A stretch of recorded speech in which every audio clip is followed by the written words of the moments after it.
Assalamualaikum warahmatullahi wabarakatuh. Saya Tasya Maulana Ferizal, NIM 19017032. Di sini saya akan menjelaskan tentang mind mapping periode angkatan 1950. Yang pertama adalah sejarah perkembangan kesusastraan. Seusai Chairil Anwar meninggal dunia, lingkungan kebudayaan gelanggang seniman merdeka seakan-akan kehilangan vitalitas. Dalam kehidupan nasional pun, kabut yang suram mulai nampak mengisi kemerdekaan tidak semudah yang dibayangkan. April tahun 1952 di Jakarta diselenggarakan sebuah simposium tentang kesulitan-kesulitan zaman peralihan sekarang. Dalam simposium itu dilontarkan krisis akhlak, krisis ekonomi, dan lain-lain. Tahun 1953 di Amsterdam diselenggarakan simposium tentang kesusastraan Indonesia. Disinilah pertama kali membicarakan tentang impasse dan krisis sastra Indonesia sebagai akibat dari gagalnya revolusi Indonesia. Persoalan ini ramai diperbincangkan ketika terbit majalah Konfrontasi pada pertengahan tahun 1954. Dalam nomor pertama majalah dimuat sebuah esai Soejatmoko lahir di Sawalunto 10 Januari 1922 berjudul Mengapa Konfrontasi. Dalam karangan itu secara tandas dikatakan oleh penulisnya bahwa sastra Indonesia sedang mengalami krisis. Karangan ini mendapat reaksi hebat terutama dari kalangan sastrawan sendiri. Nugroho Notosusanto, SM, Ardan, Bojang, Saleh secara tandas disertai dengan bukti yang sukar untuk dibantah menolak penamaan krisis sastra. Menurut mereka sastra Indonesia sedang hidup dengan subur. Selanjutnya adalah sastra majalah. Sejak tahun 1953, Balai Pustaka kedudukannya tidak menentu. Penerbit ini berkali-kali mengalami perubahan status. Ditambah lagi, penempatan pimpinan yang bukan ahli serta anggaran yang tidak mencukupi menyebabkan kemacetan produksi. Oleh karena itu, aktivitas sastra terutama hanya dalam majalah-majalah seperti Gelanggang atau Siasat, Mimbar Indonesia, Zenit, dan Pujangga Baru. Karangan-karangan yang dapat dimuat pun akhirnya hanya dalam bentuk sajak, cerpen, dan karangan lain yang tidak begitu panjang sesuai kebutuhan majalah. Para pengarang pun lebih produktif bekarya di sektor tersebut. Keadaan seperti itu menyebabkan munculnya istilah sastra majalah yang pertama kali dipopulerkan oleh Nugroho Notosusanto dalam tulisannya Situasi 1954 yang dimuat di majalah yang dipimpinnya Kompas. Contoh majalah sastra sebagai berikut. Yang pertama Lippincott Monthly Magazine, yang kedua School Library Journal, yang ketiga Notes and Queries. Selanjutnya adalah impasse dalam sastra Indonesia.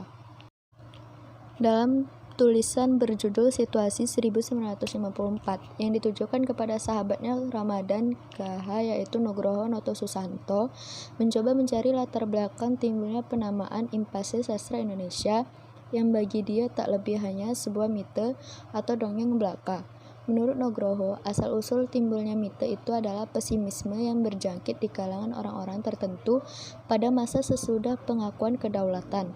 Pesimisme itu berjangkit di kalangan mereka yang pada zaman federal hidup lebih enak dan mereka yang pada masa revolusi punya impian-impian yang muluk indah tentang zaman sesudah perang kemerdekaan. Selanjutnya adalah pengarang dan karya sastra. Yang pertama, Pramoedya Ananta Thor, pengarang yang dilahirkan di Blora tanggal 2 Februari 1925 ini mulai mengarang sejak zaman Jepang dan pada awal masa revolusi telah menerbitkan buku Keranji dan Bekasi Jatuh. Karya-karyanya adalah yang pertama Keluarga Gerilya 1950, yang kedua Percikan Revolusi 1950, yang ketiga Cerita dari Jakarta 1957, dan yang terakhir buku Pasar Malam 1951. Yang kedua, Anafis. Ali Akbar Nafis, yang lebih dikenal dengan A.A. Nafis, lahir di Padang Panjang 17 November 1924. Karyanya yang pertama Robohnya Surau Kami 1956, yang kedua Hujan Panas 1964, yang ketiga Biang Lala 1964, dan yang terakhir Kemarau 1967. Yang ketiga W.S. Rendra. Rendra yang semula nama lengkapnya Willibrodus Surendra Broto, yang lahir di Solo tanggal 7 November 1935.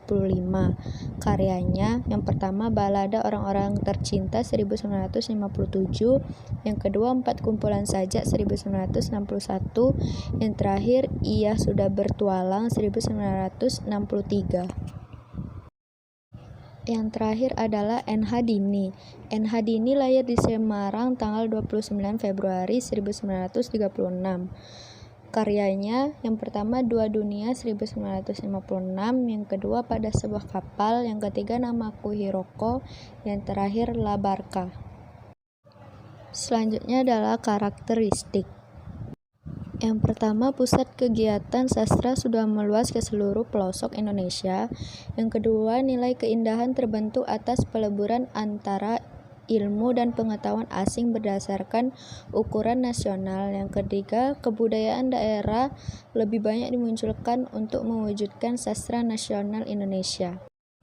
Yang selanjutnya adalah perbedaan karya sastra periode 1950-an dan angkatan 45. Pada periode 1950-an, yaitu yang pertama pada puisi. Gaya epik atau bercerita berkembang dengan berkembangnya puisi, cerita, dan balada, dan gaya yang lebih sederhana. Yang kedua, gaya ulangan mulai berkembang. Yang ketiga, ada gambaran suasana muram karena menggambarkan hidup yang penuh penderitaan. Yang keempat, mengungkapkan masalah-masalah sosial. Yang kedua, pada prosa angkatan 50, yang pertama tidak terdapat sisipan cerita sehingga alurnya padat. Yang kedua, cerita perang mulai berkurang. Yang ketiga, menggambarkan kehidupan masyarakat sehari-hari. Yang keempat, kehidupan pedesaan dan daerah mulai digarap. Yang terakhir, banyak mengemukakan pertentangan-pertentangan politik. Pada angkatan 45, yaitu yang pertama pengaruh unsur sastra asing lebih luas, yang kedua bercorak isi realis atau bersifat nyata dan naturalis atau alami dan meninggalkan corak romantis atau petualangan cinta, yang ketiga terlihat menonjol individualis atau mementingkan diri sendiri, yang keempat dinamis mengikuti zaman dan kritis atau tajam dalam ketelitian, berani menabrak pakem sastra yang mapan sebelumnya. Yang kelima, penghematan kata dalam karya. Yang keenam, lebih ekspresif atau tepat mengungkapkan gambaran dan spontan atau tanpa berpikir atau melakukan dengan dorongan hati. Yang ketujuh, terlihat sinisme atau pernyataan sikap yang mengejek dan sarkasme atau penggunaan kata-kata pedas untuk menyakiti orang lain didominasi puisi, sedangkan bentuk prosa tampak berkurang. Sekian penjelasan materi dari saya. Wassalamualaikum warahmatullahi wabarakatuh.